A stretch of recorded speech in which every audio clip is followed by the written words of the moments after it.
बुलेटिनमध्ये सुरुवातच मोठ्या बातमीनं परभणीतून बातमी। परभणीमध्ये अज्ञात माथे फिरून संविधानाचा अपमान केला। याच्या निषेधार्थच परभणी शहरात कडकडीत बंद पाळण्यात आला। त्याचबरोबर जिंतूर रोडवरील विसावा फाटा इथं आंदोलकांनी रास्ता रोको सुद्धा केला। पण या सगळ्याला हिंसक वळण लागलेलं आहे। बंदला हिंसक वळण लागल्या आणि मोर्चेकऱ्यांकडून दगडफेक सुद्धा झाली।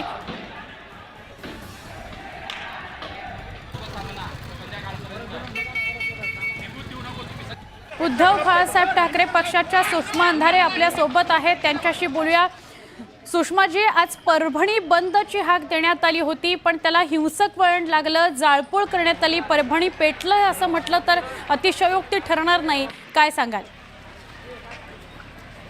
परभणी हा आंबेडकरी चळवळीतल्या अनेक केंद्रांपैकी एक महत्त्वाचं संवेदनशील केंद्र आहे। परभणीमध्ये अनेक जुने जाणते पॅन्थर राहतात आणि तिथल्या आंबेडकरी चळवळीतील जे अत्यंत संवेदनशील कार्यकर्ते आहेत, या सगळ्यांकडून फार आम्हाला चांगल्या अपेक्षा आहेत। किंबहुना ते फार कायद्याचा आदर करणारे लोक आहेत। मात्र विश्वरत्न डॉक्टर बाबासाहेब आंबेडकरांचे नाव सत्ताधाऱ्यांना फक्त आपल्या सोयीनुसार चवीपुरते वापरायचे असते का? ज्या पद्धतीने बाबासाहेबांच्या पुतळ्याजवळच्या संविधानाच्या प्रतिकृतीला उद्ध्वस्त करण्याचा प्रयत्न झाला, त्यातून एक सहज संतप्त प्रतिक्रिया येणे फार स्वाभाविक होते। पण अशी प्रतिक्रिया या संवेदनशील भागात येते याची पूर्वकल्पना पोलीस खात्याला नसावी, हे फार आश्चर्यकारक आहे। अशा प्रतिक्रिया येत असताना त्याची पूर्व प्रतिबंधात्मक कारवाई म्हणून पोलिसांनी पुरेशी काळजी का घेतली नाही? पोलीस एवढे गाफील कसे राहिले? किंबहुना पोलिसांना आदेश द्यायला गृह खातं अस्तित्वात नाही म्हणून अशा घटना घडतात का? कारण जी काही परभणीतली जनता आहे, जो आंबेडकरी चळवळीतला वर्ग आहे, तो संवेदनशील आहे, सुशिक्षित आहे आणि हे सगळेच लोक कायद्याच्या चाकोरीत राहणारे लोक आहेत। त्यामुळे त्यांच्याकडून अशी काही घटना घडूच शकत नाही। उलट त्यांच्या आडून इतर कुणी समाजकंटकांनी जाणीवपूर्वक परभणी अशांत करण्याचा प्रयत्न केलाय का, याची चौकशी व्हायला हवी। सुषमाजी, असं वाटतं की ज्या कारणामुळे परभणी बंद आणि आजूबाजूच्या परिसरात बंदची हाक दिली गेली होती, ते कारण थोडं संवेदनशील होतं, त्यामुळे अधिक सतर्कता बाळगणं पोलीस विभागाने सरकारने गरजेचं होतं असं वाटतं? अगदीच। मी म्हणतेय की परभणी हे अत्यंत संवेदनशील ठिकाण आहे, त्यामुळे तिथे निश्चितपणे पूर्व प्रतिबंधात्मक कारवाईचा विचार करून पोलिसांनी अधिक सतर्कता बाळगणे गरजेचे होते। पण आता आपली अडचण अशी आहे की ती सतर्कता बाळगली नाही किंवा पोलिसांना तसे आदेश निर्गमित करणारं गृह खातंच अस्तित्वात नाहीये। कारण शिंदे फडणवीसांचे रुसवे फुगवे इतके चाललेले आहेत की त्या रुसव्या फुगव्यामध्ये गृह खात्यासारख्या महत्वाच्या खात्याला कोणी अधिकार आदेश देणारी व्यक्ती तिथे अस्तित्वात नाहीये। अशा परिस्थितीत करायचं काय?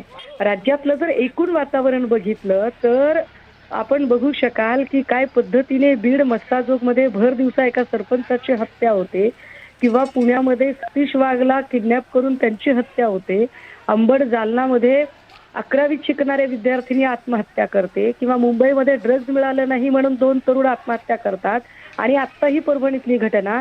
पण या सगळ्या घटनांना जबाबदार कोण?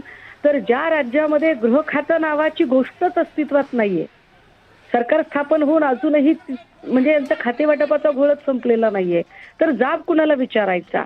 नेमकी याची जबाबदारी घेणार कोण? जर परभणी जर जीवितहानी झाली तर त्याची जबाबदारी घेणारं खातं कुठे अस्तित्वात आहे? बोलायचं कुणाला?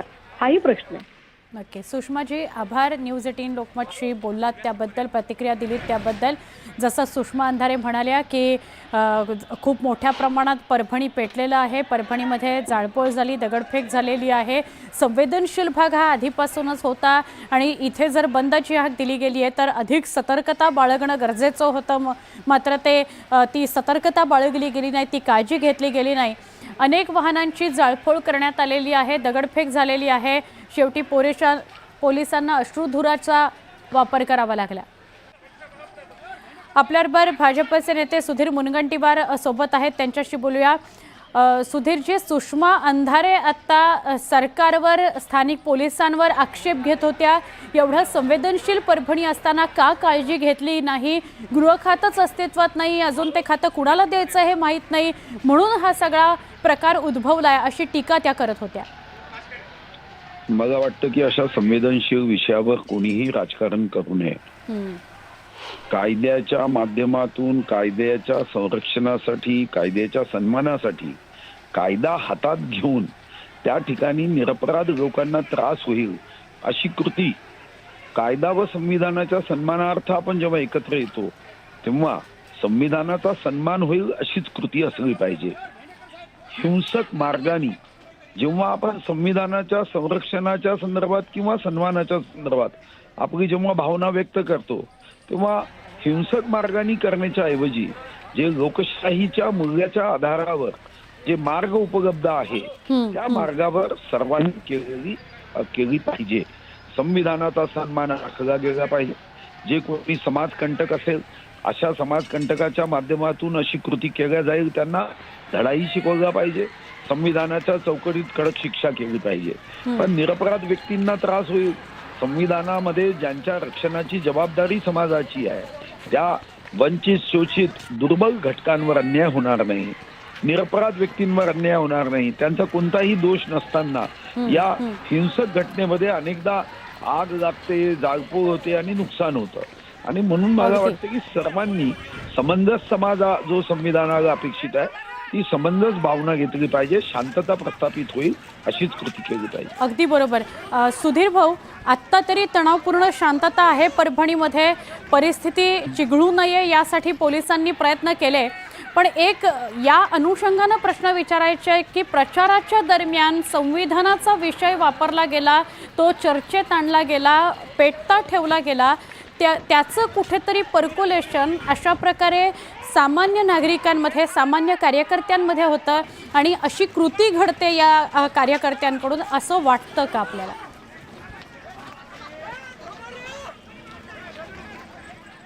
सुधीर भाऊ? सुधीर मुनगंटीवार भाजपचे नेते आपल्यासोबत होते, त्यांच्याशी पुन्हा संपर्क झाला तर बोलूच आपण त्यांच्याशी. मात्र ही परभणीतली दृश्य आहेत. परभणीमध्ये असंतोष निर्माण झाला काही वेळाकरता. बंदला हिंसक वळण लागलं. परभणी बंदची हाक दिलेली होती. घडलं काय तर मंगळवारी माथेफिरूकडून संविधानाच्या प्रतीची विटंबना करण्याचा प्रयत्न झाला. घटनेच्या प्रतीची विटंबना केल्यानंतर आंबेडकरी अनुयायी मात्र संतप्त झाले आणि परभणी बंदची हाक, त्यांनी या घटनेचा निषेध म्हणून परभणी बंदची हाक दिलेली होते. पण परभणी पेटलेलं आहे. बंदला हिंसक वळण लागलं. मोर्चेकऱ्यांकडून दगडफेक करण्यात आली. अनेक गाड्यांची तोडफोड झालेली आहे. सरतेशेवटी पोलिसांना अश्रुधुराच्या नळकांड्या फोडाव्या लागल्या आणि म्हणजे या सगळ्या मोर्चेकऱ्यांना जे संतप्त होते त्यांना पांगवण्याकरता हातात लाठ्या घ्याव्या लागल्या. मात्र परभणी शहरात आता जमावबंदी लागू करण्यात आलेली आहे आणि सध्या तणावपूर्ण शांतता. आमचे प्रतिनिधी विशाल माने यांना अधिक विचारूया. विशाल, खरं तर या सगळ्याविषयी जेव्हा आपण सकाळच्या सत्रात बोललो तेव्हा परभणी बंदची हाक दिली होती आणि शांततेत हा बंद सुरू होता. पण मग इतकं हिंसक वळण कसं काय लागलं? कुठल्या भागामध्ये सुरुवात झाली आणि आत्ताचं काय वातावरण आहे? काल जो काही दुर्दैवी प्रकार घडला त्यानंतर परभणी शहरातील डॉक्टर बाबासाहेब आंबेडकर पुतळा परिसरामध्ये मोठ्या संख्येने जमाव जमला होता. या ठिकाणी आंबेडकरी संघटनासह इतर सामाजिक संघटना सुद्धा एकत्रित आल्या होत्या. त्यानंतर त्या ठिकाणी बौद्ध वंदना घेऊन पुतळ्याचं पावित्र्य जपण्यात आलं आणि रात्री उशिरा आज परभणी बंदचं आवाहन करण्यात आलं होतं. हा बंद सर्वत्र शांततेत पार पाडावा असं देखील या आव्हानासोबत सांगण्यात आलं होतं. यामध्ये जवळपास शहरातील असतील किंवा आजूबाजूच्या काही संघटना असतील यांचा समावेश होता. आज सकाळी देखील बंद ज्यावेळी सुरुवात झाला त्यावेळी अगदी शांततेमध्ये बंद सुरुवात होता. ठिकठिकाणी निदर्शनं केली जात होती. त्या घटनेचा निषेध नोंदवला जात होता. परंतु साधारणपणे 11-12च्या नंतर या बंदला हिंसक वळण लागलं. शहरातील जिल्हाधिकारी कार्यालय परिसर असेल किंवा जिंतूर रोड असेल या ठिकाणी रस्त्यावर साहित्याची पेटवून रस्ता रोखायचा प्रयत्न करण्यात आला. त्या ठिकाणी रस्ता देखील रोखण्यात आला. परंतु दमादमानं हे लोण संपूर्ण शहरभर वाढलं आणि मग ठिकठिकाणी मोठ्या संख्येने जमाव जमू लागला आणि त्यातून आग लावण्याच्या घटना असतील, गाड्यांची मोडतोडीच्या घटना असतील या घटना सुरू झाल्या आणि त्यानंतर या बंदला मोठं हिंसक वळण लागलेलं आहे.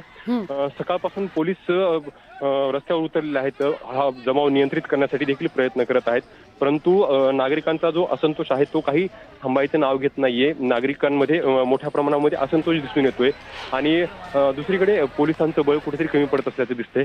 पोलीस अधीक्षक या ठिकाणी परभणीमध्ये नसल्याची माहिती मिळत आहे आपल्याला, परंतु एकूण पोलीस प्रशासनानं जे प्रयत्न केले आहेत ते कुठेतरी टोकरे पडत आहेत. आता जिल्हाधिकाऱ्यांनी काही वेळापूर्वी 144 कलम लागू केलेला आहे आणि त्यानंतर पोलिसांच्या गाडीमधून जे काही जमाव जमलेला आहे, जो काही रस्त्यावर उतरलेला मॉब आहे, यांना आवाहन केलं जात आहे की शहरामध्ये 144 कलम लागू झालेला आहे, त्यामुळे आता तुम्ही घरी जावा, शांततेत बंद करा आणि आता हे जो काही प्रकार सुरू आहे तो थांबवा असं आवाहन केलं जात आहे.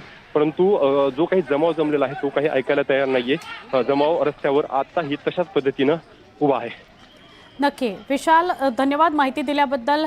आपणही या सगळ्या घटनेचं वार्तांकन करत असताना स्वतःची काळजी घ्या. परभणीमध्ये तणावाची परिस्थिती आहे. अनेक